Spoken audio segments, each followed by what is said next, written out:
Choosing what series of motorsport to watch, it isn't easy. Especially now when you've got millions of channels and options to pick from. I mean, you can literally pick anything from Mario Kart to lawnmowers. So how do you know what's right for you? Well, today I plan to sift through the slop, attempt to summarize each and every major racing series in one video, ideally without having an aneurysm before the end. We'll start with the one I assume most of you are familiar with and my area of expertise, Formula One.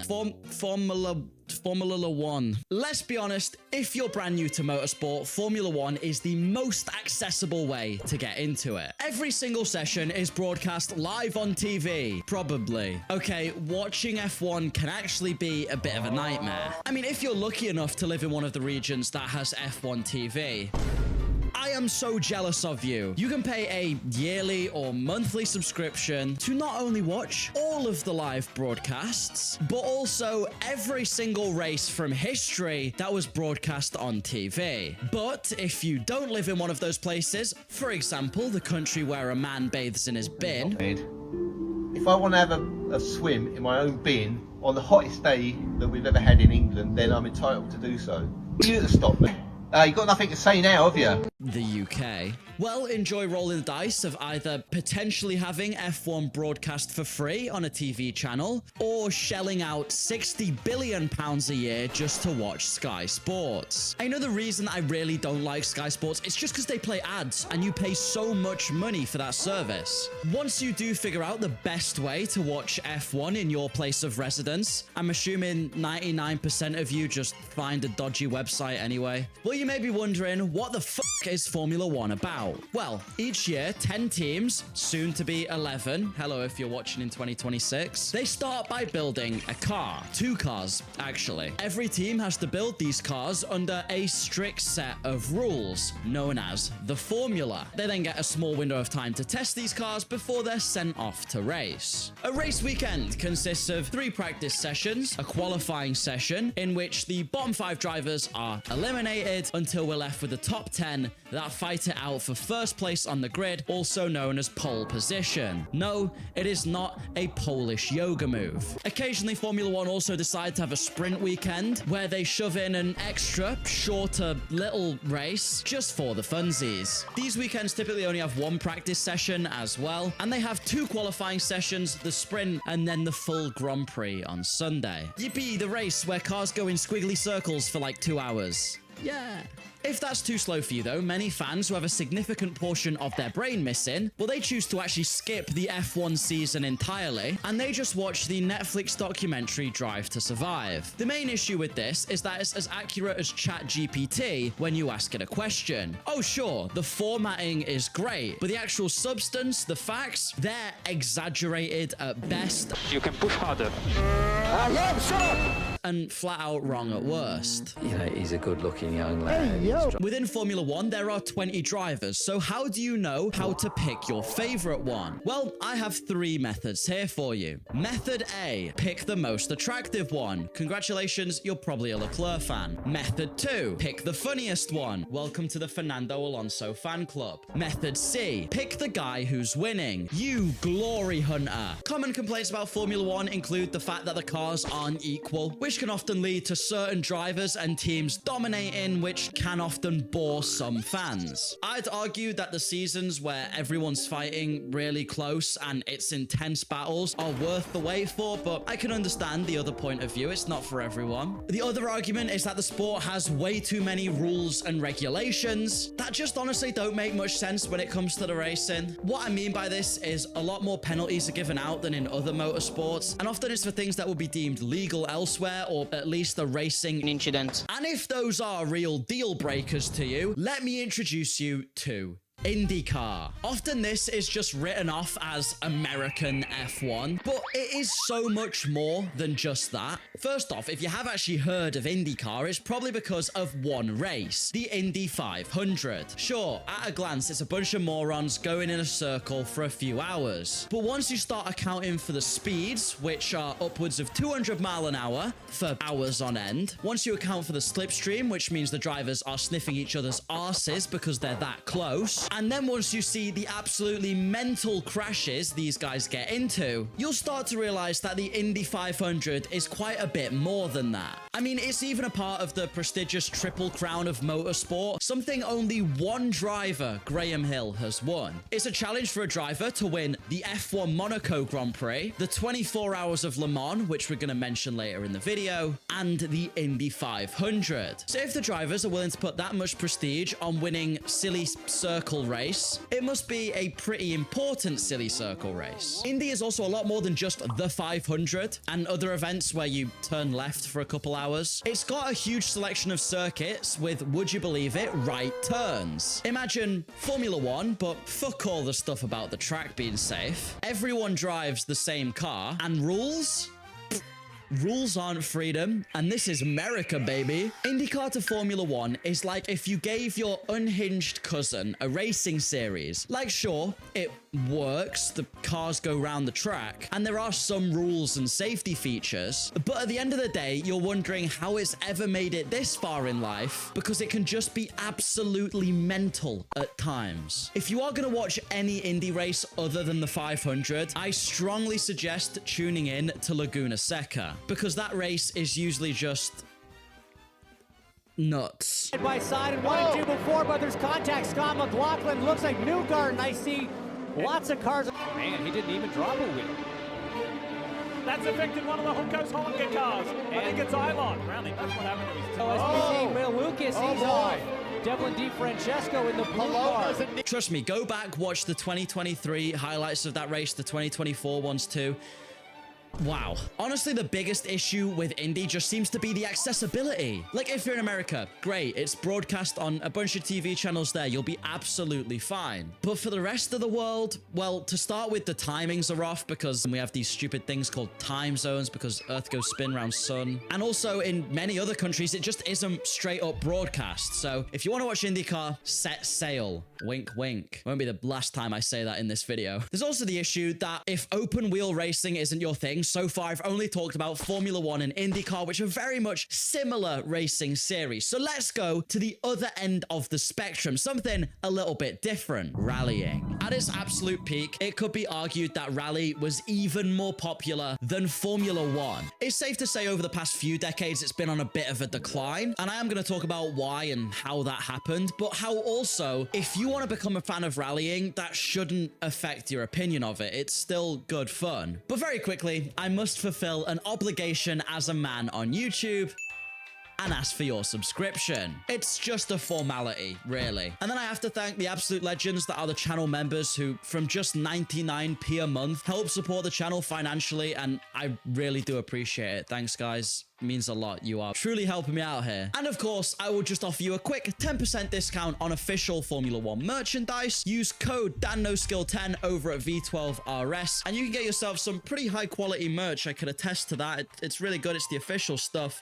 So go ahead and use that if you fancy it. And now I can finally say that I'm talking about rallying. Let's be honest, it's an absolute criminal offense if I don't bring up Group B. Group B was rallying pushed to the absolute limit. Hey! Yeah? What the hell is this? Oh, you didn't really give any specific guidelines about mating. Did you name it? What? Did you name it? Yeah, he's Paul. Yeah? Well, it's gonna be a hell of a lot harder for you now because he's going the overboard. The rules of building the car were as simple as a game of tag. There was basically no rules, anything went. The real battle came down between Lancia and Audi, with Audi pioneering the all-wheel drive Quattro, which gave them the advantage on loose surfaces, but also created quite a bit of understeer as a bit of a trade-off, whereas Lancia's rear-wheel drive 037 was an absolute speed demon. And just to emphasize that point, the Tesla Model 3, an electric car renowned for its acceleration, well, that can do 0 to 60 in 2.9 seconds. The Lancia 037 can do 0 to 60 in 2.5 seconds on gravel. Yeah.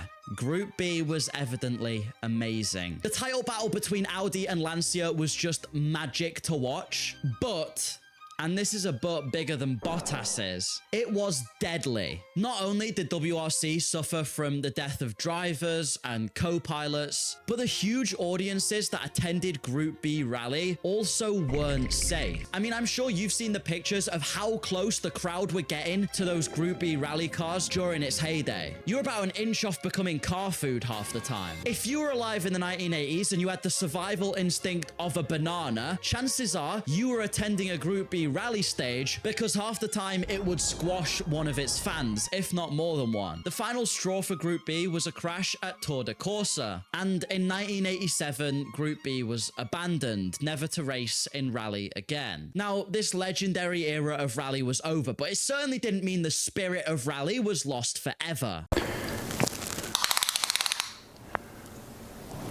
That's quite big. It may sound weird, but rallying has always been one of my personal favorite sports, all because of one video game, Dirt 2. I can remember clear as day, after school, we'd head round to my friend's house, we'd go down to his basement, boot up the Xbox 360, and in we put Colin McRae's Dirt 2. And we would just cause absolute carnage on that game. And I remember that Christmas as well, wanting nothing other than like the all-new Dirt 3 for Xbox 360. I was so desperate to have it. And after getting it, I spent hours and hours in Dirt 3. Sometimes crashing into my friends, but sometimes trying to perfect every corner, finally learning how to race without having the brake assist on and the steer assist on. The man whose name was plastered all over that series, well, he really embodied that rallying spirit. Colin McRae. Scotland forever! Known best for his famous blue Subaru Impreza and just absolutely fearless, aggressive driving style, McRae was a legend in the rallying world. I mean, this man must have been the dictionary definition of speed. He became the first Scottish Rally World Champion in 1995, and his motto was, "If in doubt, go flat out." Truly, the ultimate rally driver's mentality.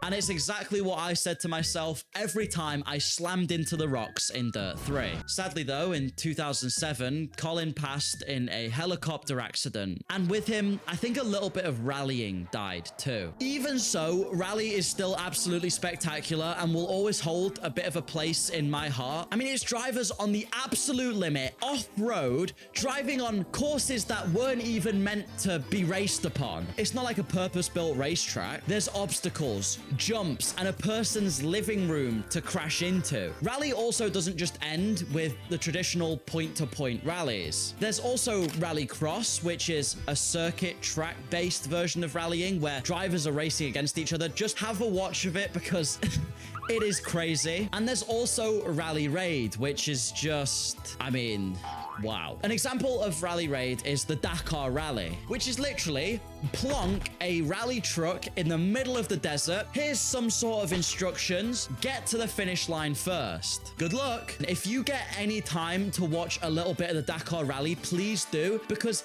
it is these massive rallying truck machines just being placed in one of the harshest environments on planet Earth, trying to race for a win. Oh, what?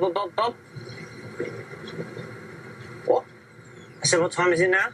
No, you fucking didn't. You said a wobber bob bob. But you know what? If that's still not insane enough for you, let me introduce you to something else called Motocross. Ah yes, Motocross, the ultimate sport for the ASBO-having teenager. Imagine Rallycross, but it's a bunch of monster-drinking Kyles on dirt bikes trying to break each other's legs. Motocross is not only reasonably spectacular to watch as these mad lads go over some jumps and race each other, but it's also pretty accessible in terms of price and pretty easy to go find if you just have a look for it. The only thing is, if you do end up attending motocross, you've got to be fine standing in a muddy field in the freezing cold with it most likely raining. But if you can do that, you'll have a good time. The real reason you go to watch motocross isn't really because you care who wins. It's because you want to see big jumps and big smashes. And it really does provide. As a British person right now, I'm about to make an extremely bold statement, okay? This might get me executed in my home country. The Americans do motocross far better than the British do.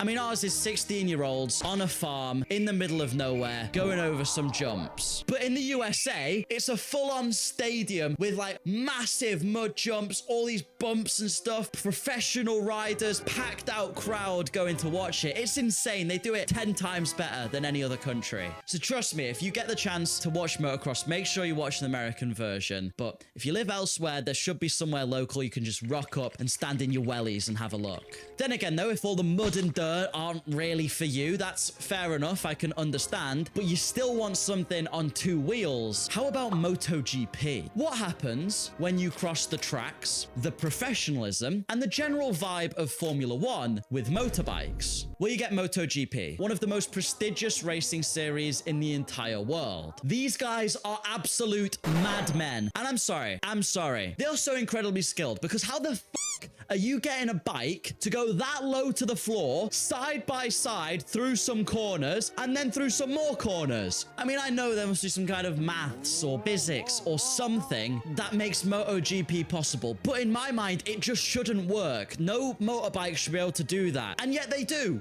They do it. Quick honorable mention before I explain a bit more about MotoGP. It's not part of MotoGP, but is one of the most prestigious motorbike races on the planet, if not the most prestigious. If you're into motorbikes, watch the Isle of Man TT, because that is absolute nutters racing around one of the deadliest street circuits on the planet. Every year, there's like a high chance you might die doing it, and people go rock up and do it. It's got to be one of the most intense races on the planet. So please, as well, encourage you to try and find a way to watch that. But MotoGP, sort of like Formula One, is another one of those series where you have different teams building different cars. Although in this case, they're not building cars, they're building bikes, but you know what I mean. This tends to be factory teams like Yamaha, Honda, or Ducati.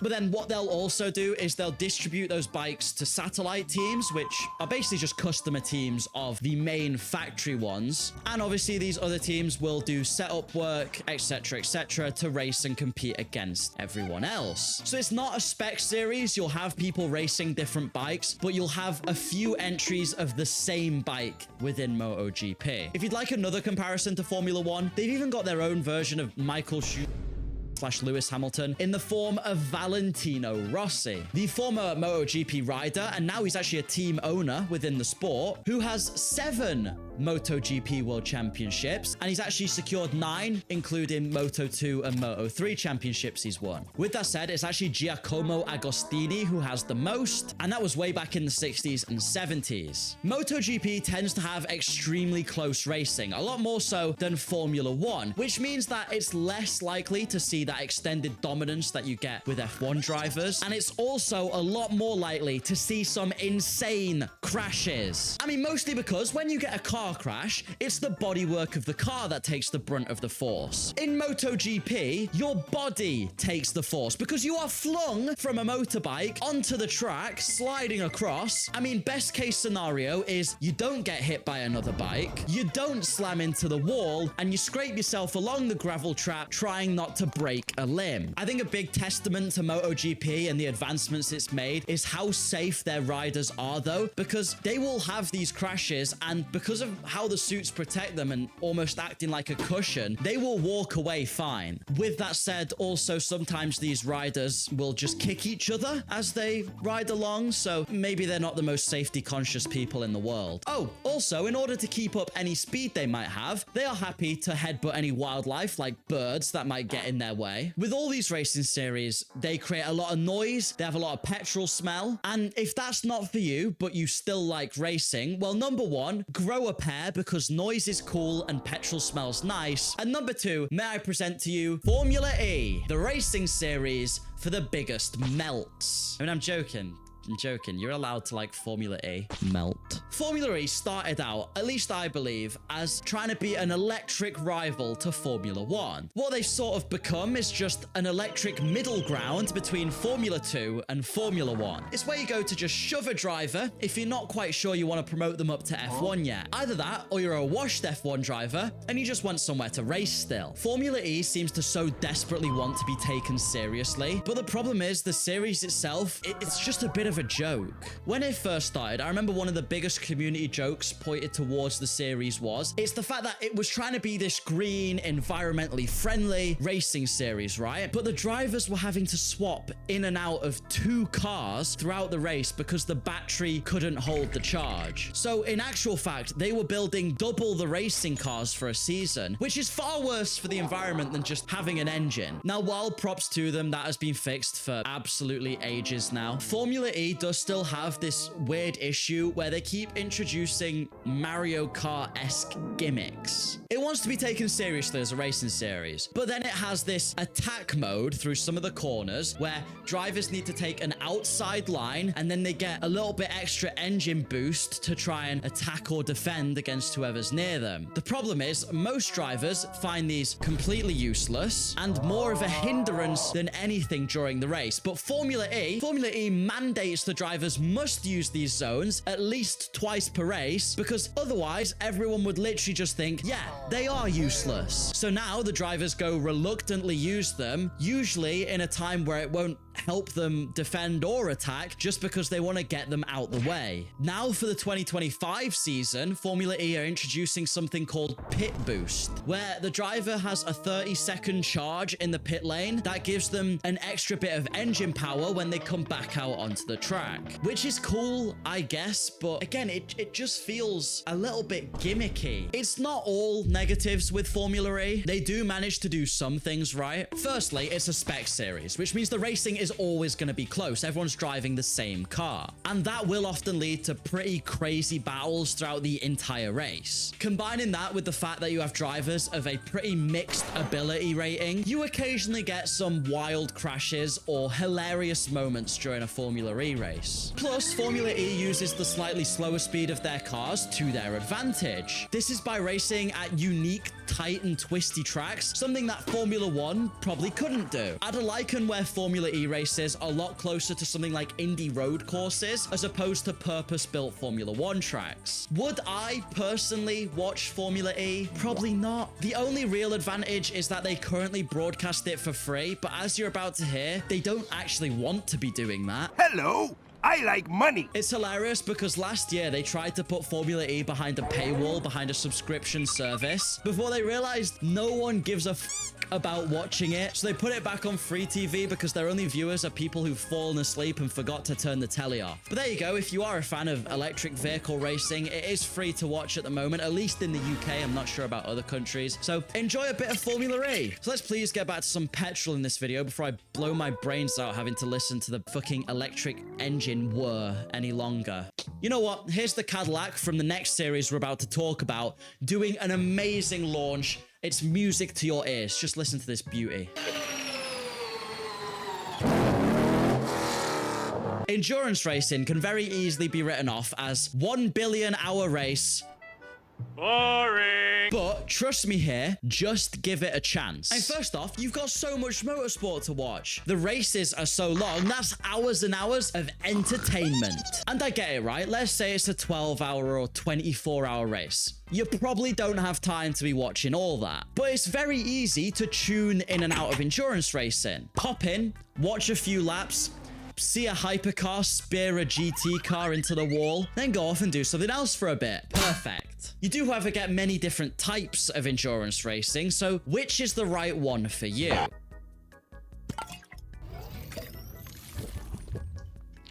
IMSA and WEC are by far the two most popular racing series for endurance racing. IMSA, or the International Motorsports Association, is obviously an American series. You know it's American because it's got international in the name, and then they only race in one country. Classic USA. Its biggest event by far is the 24 Hours of Daytona, which has recently become the signal to start the year of motorsport off because it always happens in about January. Other notable tracks IMSA races at is Sebring, which I would hate to race there because apparently the bumps just absolutely kill your ass. Laguna Seca, Road Atlanta, and the good old Watkins Glen. Every time I hear the name of, I just think of Glenn Quagmire, Family Guy. Chat, am I cooked? You know what my favorite thing about IMSA is though? Well, apart from the fact that you've got hypercars, GTD Pro cars, GTD cars, and the absolute chaos That is LMP2. Oh, the LMP2 class competing is just so funny. Trust me, go watch IMSA. Keep your eye on the LMP2 cars. They are always up to no good. They're always doing something stupid. I think at the 24 Hours of Daytona in 2024, there was this dude with like an American flag LMP2 that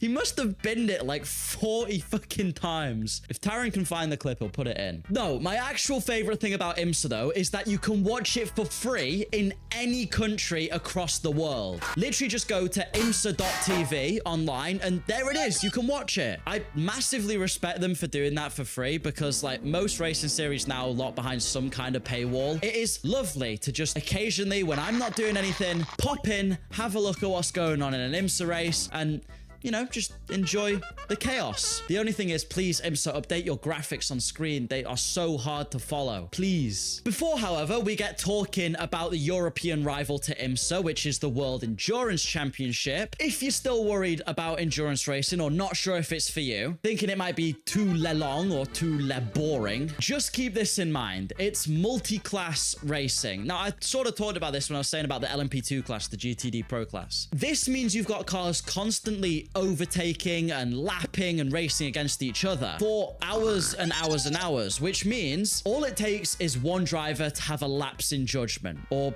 doze off at the wheel before boom, family of four decimated. If you don't know what multi-class is, imagine Formula One cars racing on the same circuit as Fiat Pandas and trying not to smash into each other. Pretty crazy stuff.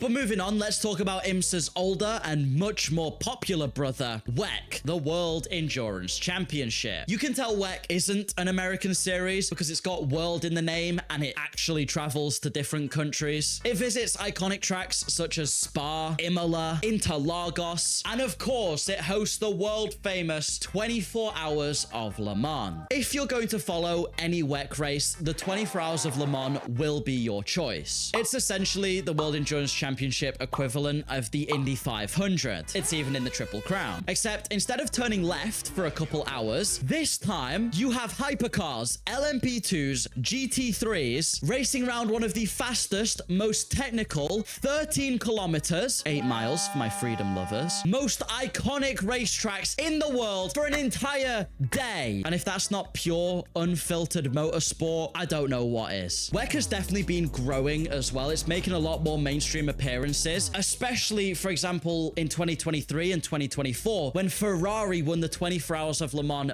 back-to-back after an extended period of Toyota dominance in the race. Trust me, even if you can't watch the whole thing, which I don't blame you for, I've never sat and watched the whole thing, tune into a little bit of Le Mans. Even if it's just watching an onboard live stream on YouTube, just have a little bit of a watch and make sure you see that clip where it's like 3 a.m. and the Le Mans commentators are clearly suffering from sleep deprivation and just start yapping about heroin. And if you are listening, kids, if they're saying you can't have cake, the only alternative to cake at what is this 2:30 in the morning and Heroin.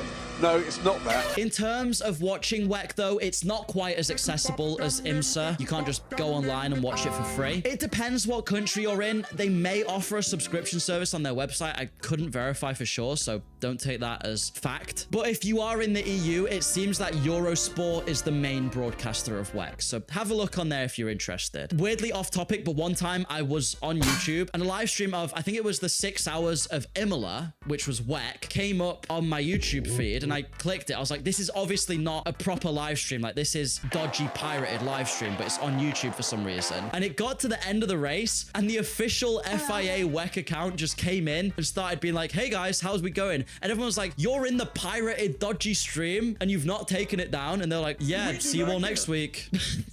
Fair enough. Anyway, we've talked about GT cars finally, but you might be into GT cars. You might like the look of them because, you know, they're cars you could see on the road realistically, just with a little bit of tuning. But what if you don't want to watch the 65 bajillion hours of glorp? Well, don't worry, because DTM may be the series for you. DTM stands for, and I'm going to give this my best go because Aaron, who is German, should be editing this part of the video. So if I get this wrong, he's going to kill me.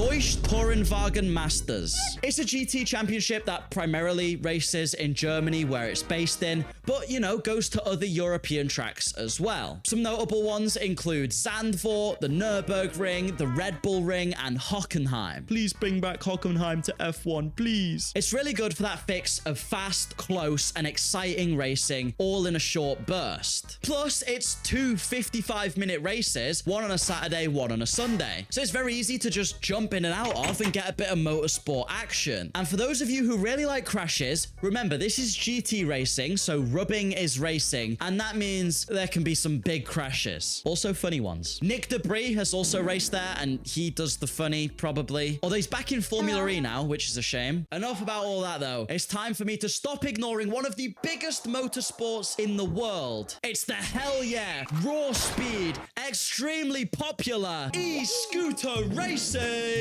Come on, e-scooter racing. Look at these bad boys go. Who'd have thought that your local roadman could enter his favorite Christmas present into a racing series? Or even Deliveroo or Uber Eats delivery people, you guys now have a series you can enter. Okay, obviously e-scooter racing is not what I was about to talk about. What I really meant was... This isn't the scenario that I think I would want if I was a teammate, you know, with being door-to-door with my teammate, Hamlin and Bell, for this front. Oh, gets Bell into the wall. Off of the front bumper, Custer, and up in the air goes Ryan.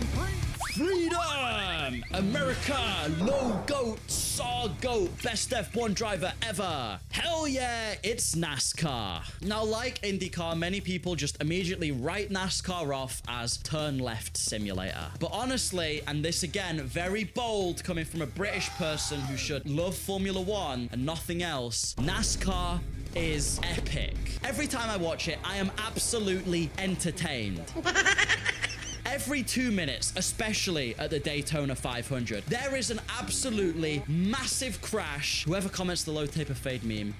But then they just go and do another massive crash straight after. Watching NASCAR is like this. Okay, this is pretty cool. They're all pretty close. Oh my God, that is the biggest crash in the history of the Earth. There's no way they'll do that again. Oh my God, that is the biggest crash in the history of the Earth. Rinse and repeat for about 5 hours and you get my point. The other thing with NASCAR is it is literally not over until it's over. You can be last with 4 to 5 laps to go. Danica Patrick, who isn't even in NASCAR anymore, but she still causes the crash. Danica Patrick causes a 57 car pileup, and boom, it's the last lap. You're chasing for the lead, and all of a sudden you've won it. It really does get that crazy. The NASCAR Cup Series is the top level of the sport. And just a reminder that, like IndyCar, it is not completely turn left funny circle. NASCAR drivers will also compete across a myriad of road circuits, including tracks F1 competes on, like COTA. And would you believe it? These tracks have right